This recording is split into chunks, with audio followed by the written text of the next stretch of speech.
বিসমিল্লাহির রহমানির রাহিম। আসলে আমরা আইনশৃঙ্খলা বাহিনীর সম্মানিত ভাই এবং আমাদের যারা সিনিয়র ভাই ব্রাদার আছেন, সবাই একটা জিনিস আসলে আমরা খুঁজে পাইছি যে ইমো হ্যাক করে মানুষের কাছ থেকে টাকা হাতিয়ে নেওয়া কিংবা ইমো হ্যাক করে মানুষকে অনেক রকম প্রতারণা করা, এই মানুষগুলো কারা?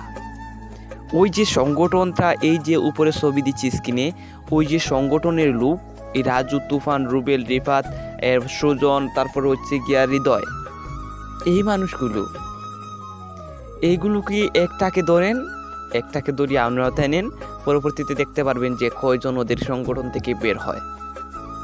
কারণ আপনি যদি টেস্ট করতে চান একটা মানুষের হাতে 20-25টা ইমো, ওরা কি করে? ওই ইমোগুলোর কাজ কি? আসলে ওই যে মানুষগুলোর হাত থেকে টাকা হাতিয়ে নেওয়া কিংবা মানুষের ইমো হ্যাক করা, এই মানুষগুলোর কাজে আমি সবাইকে রিকোয়েস্ট করব, এই মানুষগুলোকে যে জায়গায় দেখবেন একটু ওদেরকে আওতায় দেওয়ার চেষ্টা করবেন।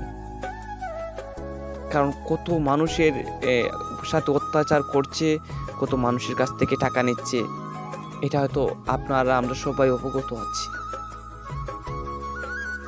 কারণ এরকম মানুষ আসলে সমাজে থাকা ঠিক না। একজন মা আমাকে বলছিল, বাবা আমি আমার মেয়ের অপারেশনের টাকা রাখছি। টাকা রাখার পর আমাকে ফোন দিয়ে বলছে আমার মেয়ের কণ্ঠে যে আমাকে টাকা দাও 30,000। এই 30,000 টাকা আমি দিয়ে দিছি। আমার মেয়েকে আবার যখন আমার মেয়ে আসলো বাড়িতে, বললাম টাকা দিলাম, কি অপারেশন করছিস? সে বলে না আমি করিনি।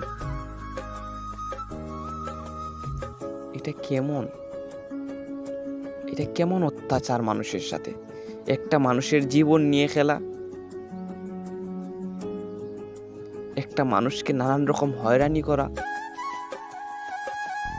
আমি চাই ওই মানুষগুলোকে আপনারা আইনের আওতায় নেন।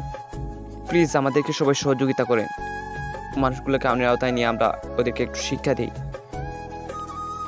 কে কি চায় জানি না, তবে আমি চাই এমনভাবে বিচার হোক ওদের, যেন বাংলাদেশে আর এরকম কাজ করতে কোনো লোক পাওয়া যায় না।